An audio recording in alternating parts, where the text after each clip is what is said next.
the end of 2010, we had worked for more or less 1 year in subjects and formats regarding the financial and economical situation in Portugal and in Europe. Thousands and thousands of operations were kept out of the balance sheets, and these opened a hole in the bank's accounts of about, it was really smaller, 700 million euros, which we, the Portuguese taxpayers, are still paying for. When Mezzanine was developing Sifnos Crisis project, also with a strong connection with the crisis, with the financial crisis, and also having David Ayer, Power of Yes, as an important input. Of course, it made all the sense for us to travel to Sifnos and to present to all the young people coming from every corner of Europe, to present our previous experience.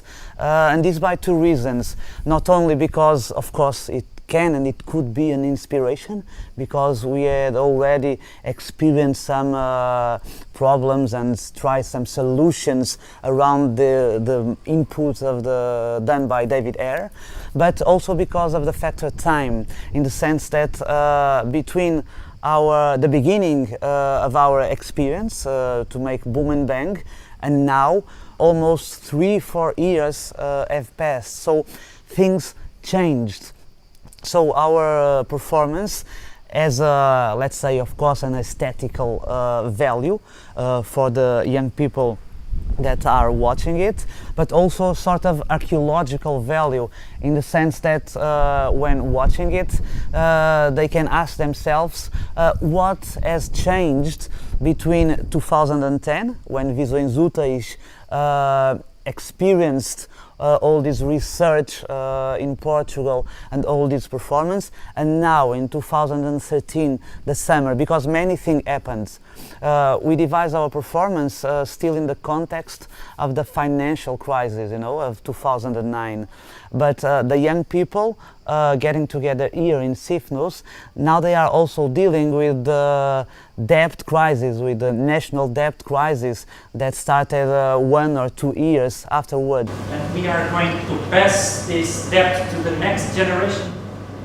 A whole new generation will be born already completely in debt.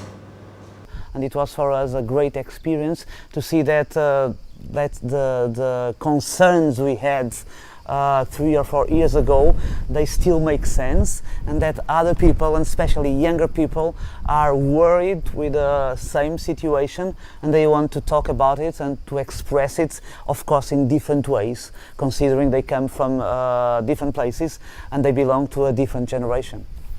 We've got a title, Boom and Bang. It was about that time at the end of 2009. We were looking for a text that could be nice, and it was also the time, of course, that in Portugal, as well as the rest of Europe, people were starting to realize what this crisis, that the crisis was actually happening. The weak capitalism stopped functioning.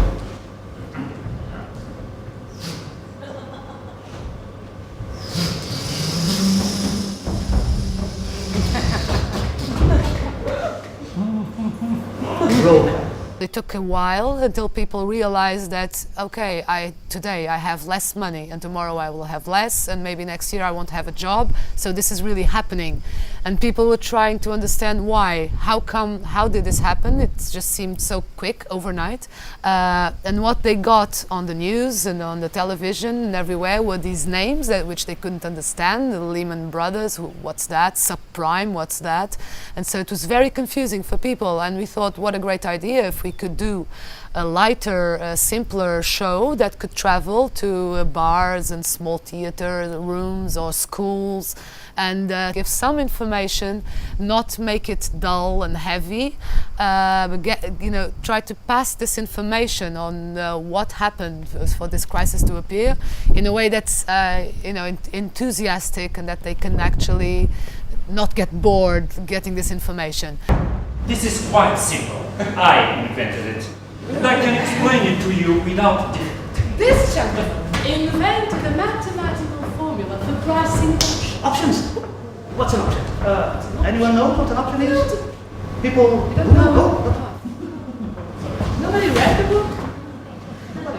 And at the end of 2009, in the National Theatre in London, The Power of Yes by David Hare was opening. And we thought, yeah, what David Hare is doing here is exactly what we wanted. And then we started thinking, wait a minute, I mean, this is about the crisis. And wouldn't it be nice, interesting, funny to do this in a low-budget version? So the whole show will show you crisis, so it will be very minimal, almost poor looking, but this was a decision that we make.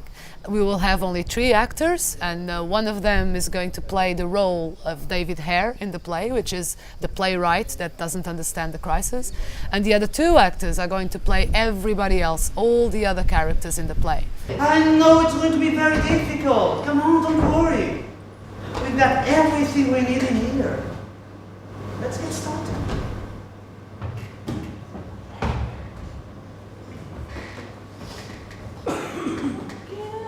Hey, we have to do all these people?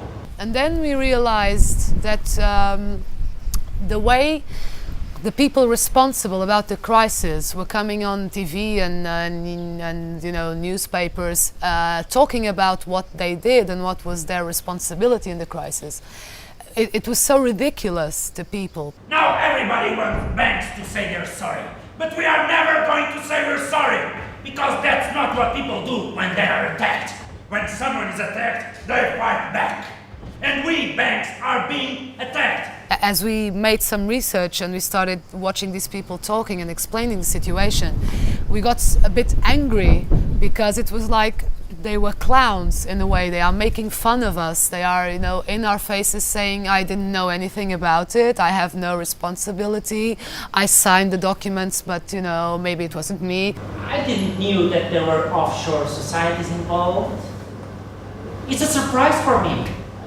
I never made an offshore society. I don't really know how to make one. I am a victim of blackmail, betrayal and threats. And no one can say that I was responsible for the loss of a single cent. Because I invented solutions that would bring to the country thousands of millions of euros. All these things we thought, aha, why don't we take exactly this spirit and turn the play around and let's make it sort of an hysterical comedy, and let's go really obscene, like in your face sort of clownesque style, and make it almost stand-up comedy sometimes. And this is how we got to this version, which is interesting because when the audience sees it, they are feeling shocked and angry about the information they are getting because they are understanding how things were done. But at the same time, they are laughing about the style that we use to perform. Make it a comedy because it is funny. I mean, it's tragic, of course. It's funny. And this duality, this paradox is also very interesting to us to provoke this in people, and at the same time, we hope, give them some more information and make them want to go out and research some more and think about this whole crisis beginnings. You can't just come here and say that banks are a load of shit. Because that's what people already know. That would be a very dull way. What's the point of coming here and telling people something they already believe in? There's no point. No.